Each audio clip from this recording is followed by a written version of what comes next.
রবীন্দ্রনাথের স্মৃতি বিজড়িত মংপু। আপনারা অনেকে জানেন রবীন্দ্রনাথ ঠাকুর 1938 সাল থেকে 1939 সাল টানা 1 বছর এখানে কাটিয়েছিলেন। আমরা যাচ্ছি এখন রবীন্দ্র ভবনের দিকে।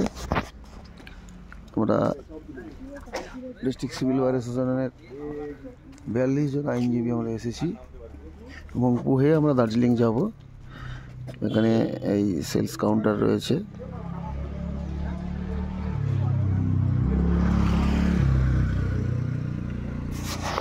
ওই দিক থেকে এলাম। চলুন আমরা এগোতে থাকি।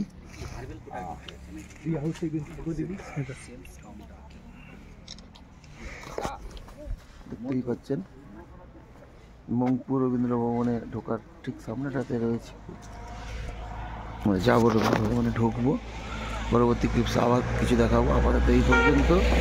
ততক্ষণ সুস্থ থাকুন, ভালো থাকুন, নমস্কার।